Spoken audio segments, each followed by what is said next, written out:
Welcome friends, I am Dr. Farhad Banu, Associate Professor in Botany, Government Mir Agas College, Udaipur.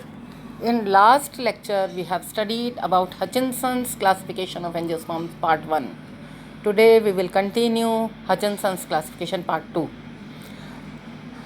हमने हचिनसन्स classification part 1 में पढ़ा था कि Hutchinson ने जो क्लासिफिकेशन दिया वो पोस्ट डार्विनियन एरा का क्लासिफिकेशन है, यानी फाइलोजेनेटिक क्लासिफिकेशन है, और उन्होंने बेसी के प्रिंसिपल्स को फॉलो किया था। यानी इवोल्यूशनरी ट्रेंड अगर देखें तो उनका जो इवोल्यूशन का कॉन्सेप्ट था, डिक्टा जो थे उनके जो प्रिंसिपल्स थे वो एंगलर और प्रेंटल से अलग थे। एंगलर एंड प्रेंटल ने सिंपल फ्लावर्स को प्रिमिटिव माना था, जबकि इनका कहना है कि वेल डेवलप्ड जो हैं, मैनी पार्ट्स वाले जो फ्लावर्स हैं, बाइसेक्सुअल प्रकार के जो फ्लावर्स हैं वो प्रिमिटिव हैं। इसी तरह से इंसेक्ट पॉलिनेशन प्रिमिटिव है इनके हिसाब से। तो बेसी के प्रिंसिपल्स को फॉलो किया उन्होंने, और उन्होंने ये कहा कि हर ऑर्गन जो है किसी ऑर्गेनिज्म का वो एक साथ नहीं डेवलप होता है, यानी इवॉल्व नहीं हो रहा होता है। कोई पार्ट हो सकता है कि स्टैटिक रहे, कोई पार्ट अपवर्ड मूवमेंट करे, अपवर्ड यानी इवॉल्व करे, प्रोग्रेसिव हो, और कोई पार्ट रिग्रेसिव भी हो सकता है। अब हम यदि आउटलाइन देखें इनके क्लासिफिकेशन की, तो एंजियोस्पर्मी फाइलम में सब फाइला रखे थे उन्होंने, डाइकोटिलेडन्स एंड मोनोकोटिलेडन्स। और एक जो पिक्यूलियरिटी उनकी थी क्लासिफिकेशन की वो थी कि उन्होंने बाद में जब क्लासिफिकेशंस को रिवाइज़ किया तो डाइकॉट्स को उन्होंने ही डिवाइडेड डाइकॉट्स इनटू 2 ग्रुप्स या 2 डिविजन्स, लिग्नोसी एंड हर्बेसी। लिग्नोसी मीन्स ट्री वाले स्पीशीज़, मतलब उनका क्लियर कट ये मानना था कि जो डेवलपमेंट हुआ है, जो इवोल्यूशन हुआ है, वो 2 लाइंस, पैरेलल लाइंस के तहत हुआ है। एक ट्री स्पीशीज़ को डेवलप करता है और दूसरा हर्ब्स को डेवलप करता है। ये उनका कंसिडरेशन जो था वो बहुत स्ट्रॉन्ग था। तो लिग्नोसी में उन्होंने ऑर्डर्स रखे थे 54, from Magnoliales to Verbenales, and in Herbaceae orders from Ranales to लेमियल्स।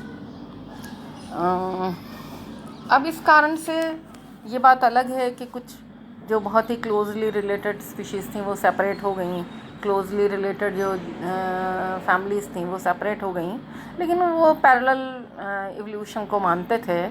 और उन्होंने आर्चीक्लेमाइडी और मेटाक्लेमाइडी का जो कॉन्सेप्ट था, एंग्लेरियन कॉन्सेप्ट, उसको पूरी तरह से खारिज कर दिया था बाद के अपने रिविजन्स में। और कुछ जो दूसरे ऑर्डर्स हैं वो सारे नहीं लिखे गए हैं। एनोनेल्स है, रोजेल्स, लेग्यूमिनेल्स, कुकुरबिटेल्स, कैक्टेल्स, मालवेल्स, यूफोर्बियल्स, मिर्टेल्स, रूटेल्स, एपोसाइनल्स, रूबियल्स एंड बिग्नोनियल्स। एक्चुअली ये सारे के सारे वो ऑर्डर्स हैं जिनमें ट्री प्रीडोमिनेंट ट्रीज हैं। और दूसरे तरह के जो ऑर्डर्स रखे, ब्रेसिकेल्स, कैरियोफाइलेल्स, दे आर हर्बेशियस, अम्बेलेल्स, एस्ट्रेल्स, सोलेनेल्स एंड जेरेनियल्स। फिर उसके बाद में मोनोकॉट पे हम आ जाते हैं। अगर हम मोनोकोटिलिडन्स को देखें तो मोनोकोटिलिडन्स में उन्होंने 3 डिविजन्स बनाए, कैलिसीफेरी, कोरोलीफेरी एंड ग्लूमीफ्लोरी। थोड़ा सा प्रोनाउंसिएशन जो है अलग है तीनों का। कैलिसीफेरी में उन्होंने ब्यूटेमेल्स टू जिंजिबरेल्स को रखा, सम अदर ऑर्डर्स एलिसमेटेल्स, नेजेडेल्स एंड कोमेलाइनेल्स।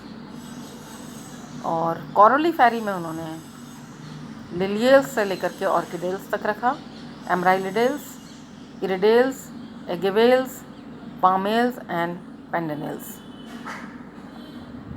ग्लूमीफ्लोरी में उन्होंने 3 ऑर्डर्स रखे, जंकेल्स, cypress and gramineals.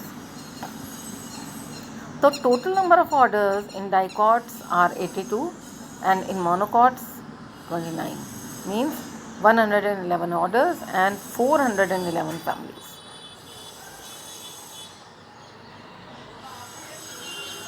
Now merits. यदि हम merits को देखते हैं तो फाइलोजेनेटिक है सिस्टम। उन्होंने फैमिलीज़ और ऑर्डर्स के छोटे छोटे साइज़ के बनाए, जो कि जिनमें कि क्लोजली रिलेटेड टैक्सा को रखा। जैसे इसीलिए उनकी नंबर ऑफ़ फैमिलीज़ जो हैं 411 हो जाती हैं और नंबर ऑफ़ ऑर्डर्स भी उनके ज़्यादा हैं। और उन्होंने एक्सीलेंट कीज़ भी दी हैं डाइकॉट्स में और मोनोकॉट्स के जनरा में।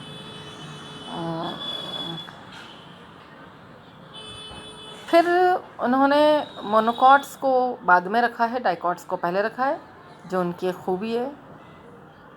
और एक जो बहुत बड़ी डिस्कशन है एमएनटी फेरी वर्सेस रेनेल्स, तो उस डिस्कशन में ये खरे उतरते हैं, क्योंकि इन्होंने मैग्नोलियल्स और रेनल्स को शुरुआत में रखा है बेंथम एंड हुकर की तरह, और जो एमएनटी फेरी को उन्होंने एंगलर एंड पेंटल ने पहले जगह दी थी, उन्होंने उसको ठीक से पीछे रख दिया है।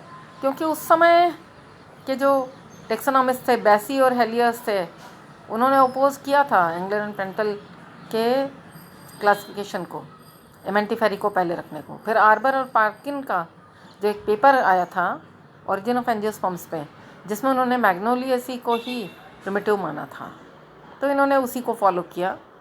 फिर डाइकॉट्स का जो स्टार्टिंग पॉइंट है मैग्नोलियस और रेनेल्स, वो बिल्कुल सही है, क्योंकि एपोकार्पस पिस्टल्स होते हैं, इसमें वेल डेवलप्ड वेरिएंट होता है। तो ये फाइलोजेनी के जो प्रेजेंट व्यू हैं उसको कंफर्म करता है।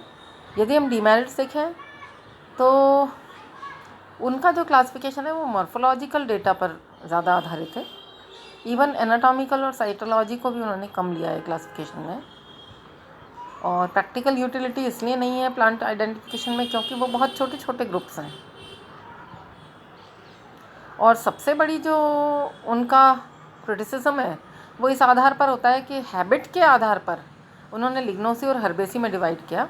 तो एरिस्टोटल के दिन की याद दिलाता है। जैसे एरिस्टोटल के जो स्टूडेंट थे थियोफ्रास्टस, जो फादर ऑफ बॉटनी हैं, थियोफ्रास्टस ने जो पहला क्लासिफिकेशन दिया था, उसमें उन्होंने tree, shrubs, under shrubs and herbs रखा था, तो उस ज़माने की याद दिलाता है। अब इसमें कुछ जो नेचुरल फैमिलीज़ थी जिसमें हर्बेशियस और आर्बोरेसेंट दोनों प्रकार की स्पीशीज़ होती हैं, उनको हम कैसे एक्सप्लेन करेंगे। और मोनोकॉट्स को उन्होंने रेननकुलेसी के एंसेस्टर्स से माना, जो कि मतलब प्रूव नहीं हो पाता, एविडेंसेस उसके नहीं हैं। बस आज इतना ही। थैंक्स।